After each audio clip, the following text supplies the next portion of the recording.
नमस्कार बंधुगण, आपण माने समस्ते भिको वज्रदंती टूथपेस्ट विषय तो निश्चय जानिथिबे। सेही टूथपेस्ट रे वज्रदंती गछर रस मिसा जाय थाए। ए जो गछटी को देखुचंती एहा को हिंदी रे वज्रदंती कुहा जाय, कारण वज्र अर्थ डायमंड बा हीरा एवं दंतीर अर्थ हला दांत। एई जो गछर रस दांत को वज्र परि टाण करिथाए बा हीरा परि टाण करथाए। आ आपण माने जानते हीरा हेउची सबुठारु शक्त पदार्थ। ओडिया रे एई गछ को दासकेरेंटा कुहा जाय। केही केही याको कंटा मालती डिसेंबर फूल गछ बोली मध्ये कहिथांती, कारण एथिरे प्रायतः नवेम्बर डिसेंबर रे फूल आसीथाए। आपनक अंचल रे एई गछ को केउ नाम रे जानिचंती आपण निश्चय कमेंट सेक्शन रे लेखंतु। हिंदी रे एहा को वज्रदंती, पियाबासा, कटसरैया आदि अनेक नाम रे जानी थांती। संस्कृत रे मध्ये सेमती अनेक ना रहिछि, जेमिति कि अम्लातास, दासी, कुरंटक, मृदुकंटक, सहचर, झिंटी आदि। इंग्लिश रे याकू पर्क्यूपाइन फ्लावर कुहा जाय। पर्क्यूपाइन अर्थ झिंक। झिंकर कंटा परी एई गछरे अनेक कंटा रहिथिबारु याकू पर्क्यूपाइन फ्लावर कहंती। ता छडा याकू yellow nail dye, yellow hedge barleria भी कुहा जाय। फूलर रंग भेदरे प्राय 4 प्रकार दासकेरेंटा देखा जाय थाए। हलदिया रंगर दासकेरेंटा टिके अधिक देखिबाको मिलिथाए, जहार बोटानिकल ना हैला बार्लेरिया प्रायोनाइटिस। सेहीपरि नील बा बाईगणी रंगर दासकेरेंटा मध्ये देखिथिबे, जहार बोटानिकल ना हैला बार्लेरिया क्रिस्टाटा। आउ धला रंगर दासकेरेंटार बोटानिकल ना हैला बार्लेरिया क्रिस्टाटा अल्बा। लाल बा गोलापी रंगर दासकेरेंटार बोटानिकल ना हैला बार्लेरिया क्रिस्टाटा। आयुर्वेदाचार्य भाव प्रकाशक बही रे एही 4 प्रकार गछ को वज्रदंती बा दासकेरेंटा बोली कुहा जायछि। किंतु आयुर्वेद रे बार्लेरिया प्रायोनाइटिस बा हलदिया भेराइटी को ही औषध रूपे व्यवहार करा जाय थाए। वज्रदंती र मूल होची भारत एवं दक्षिण पूर्व एशिया। आउ एहा गोटिए बहुवर्षीय कंटायुक्त बुदालिया गछ। एहार उच्चता 2 रु 5 फुट मध्य होई थाए। प्रत्येक गंठीरू पत्र, फूल और कंटा बाहरी थाए। फूल साधारणतः नवेम्बर रु मार्च मध्य देखा जाय थाए। आयुर्वेद रे एही गछर पत्र, फूल, छाली और चेररू औषध प्रस्तुत करा जाय थाए। वज्रदंती बात और कफ नाशक होई थाए। एबे चलंतु जानिबा एहाको केउ केउ रोग रे प्रयोग करा जाय थाए। दांत समस्या। आजिकली समस्तंकर अनेक प्रकार दांत समस्या देखा जाउछि, जेमिति कि दांतरू रक्त बाहरिबा, माढ़ी फुली जिबा, माढ़ीरू रक्त बाहरिबा, दरज हेबा, ताकु छाड़ देले असमय रे दांत हलिबा आ दांत बिंधिबा। जदि दांतरू रक्त बाहरुछि ताहेले दासकेरेंटा पत्रर रसरे सैंधव लवण और हळदी मिसाई पाटिरे किछि समय रखी कुळकुंचा करंतु। आउ दासकेरेंटा र 10 रु 12 टी पत्र को पानी रे सिझाई सेही पानी को पाटी रे किछि समय रखी कुळकुंचा कले मध्य दांत मजबूत होइताय और माढ़ी फुला कम होइताय। दिन को एही परी 3 रु 4 थर लेखाई करंतु एवं 4 रु 5 दिन पर्यंत एही परी कले दांत और माढ़ीर समस्त प्रकार समस्या दूर होइताय। जदि आपण ए गछटी केउठी पाउ नाहंती ताहले आपण भिको वज्रदंतीर टूथपेस्ट किंबा टूथ पाउडर रे मध्य दांत घसिले सेही सुफल पाई परिबे। घंटिका बा टॉन्सिलाइटिस। टॉन्सिल बढ़ी जदि तंटी दरज हेउची ताले ताकू घंटिका रोग बा टॉन्सिलाइटिस कहिथांती। दासकेरेंटा पत्र को छाई रे सुखाई गुंड करी महुरे भल भाबरे दळी दियंतु। बरकोली आकार बट्टिका करिकी रखंतु।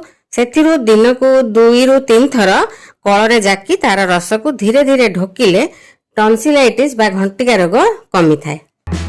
सोथ। किडनी बा लिभर रे जदि लगातार भाव रे समस्या रहुची, खाद्य ठीक रे हजम हेई पारुनी, ताहाले देखिबे धीरे धीरे शरीर रे ताहा पानी जमीबारे सहायता करताए एवं शरीर फुली जाइथाए, जाहाकू सोथ कहंती बा इंग्लिश रे ओडेमा कहिथांती। दासकेरेंटार डाईयूरेटिक बा मूत्रल गुण रहिथिबारु एहा मूत्रर परिमाण बढ़ाई थाए। मूत्र द्वारा शरीर रे जमी रहिथिबा जलीय अंश को ताहा सहजरे बाहर करि देबारे सहायता करिथाए।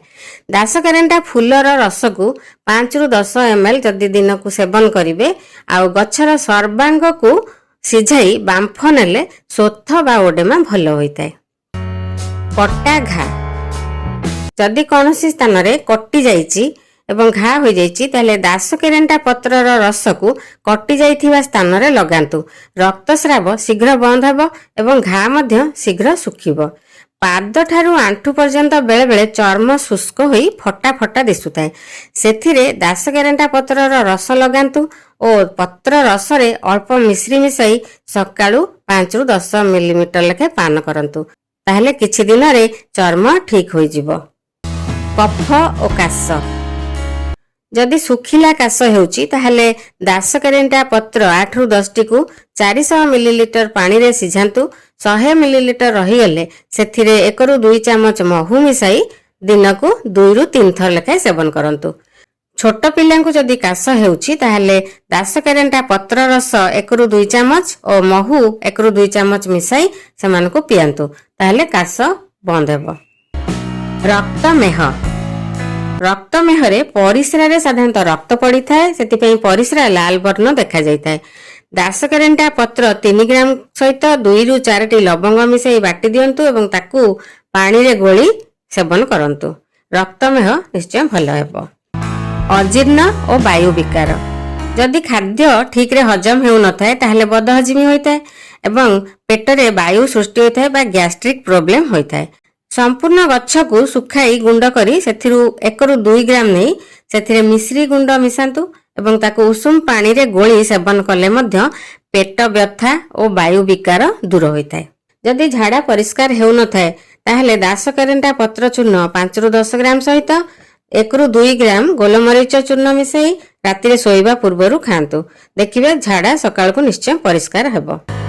अतिसार बा पतला झाड़ा जदि पतला झाड़ा हेउची बा डायरिया हेची ताहले दासकेरेन्टा पत्र को पानी रे सिझाई सेही क्वाथ रे सुंठी चूर्ण मिसाई पियंतु। आंठू गंठी बात फुला और दरज दासकेरेन्टार संपूर्ण गच्छटी को नहीं पानी रे सिझांतु। सेही पानी उषुम थिबा बेले गंठी दरज होइतिबा स्थान एवं फुली थिबा स्थान रे सेक दियंतु। देखिबे निश्चय सेक देबा द्वारा गंठी दरज एवं फुलिबा कमी जिवो। चर्म रोग विभिन्न प्रकार चर्म रोग रे जेमति कि जादू काछु एक्जिमा और व्रण आदि रे दासकेरेन्टा पत्रर पेस्ट सहित हळदी मिसाई लगाइले ताहा भल होइताए किंबा दासकेरेन्टा चेरर चूर्ण सहित लेंबू रस मिसाई मध्य से जगह रे लगाइले चर्म रोग भल हुए। बंधुगण आपण माने तो जानिले दासकेरेन्टा गछर केते सब उपकार रहिछि। आयुर्वेद रे मध्य यार आहुरी अनेक प्रयोग सब रहिछि। आपण जदि केउठारे दासकेरेन्टा गछ देखुचंती ताहले आनिकी घरे लगांतु। जदि आपनको वीडियोटी भल लगी थाए ताले दया करी लाइक करंतु एवं बंधु मानक सहित शेयर करबा को मध्य भूलंतु नाही। आ वीडियोटी किपरि लागिला मते कमेंट सेक्शन रे निश्चय लिखिबे। जदि सब्सक्राइब करि नाहंती ताले चैनल टी को सब्सक्राइब करि देबा को अनुरोध एवं बेल आइकन टी को मध्य प्रेस करि दियंतु ता द्वारा हमर नवा वीडियो रो नोटिफिकेशन आपनको मिलिपो। धन्यवाद।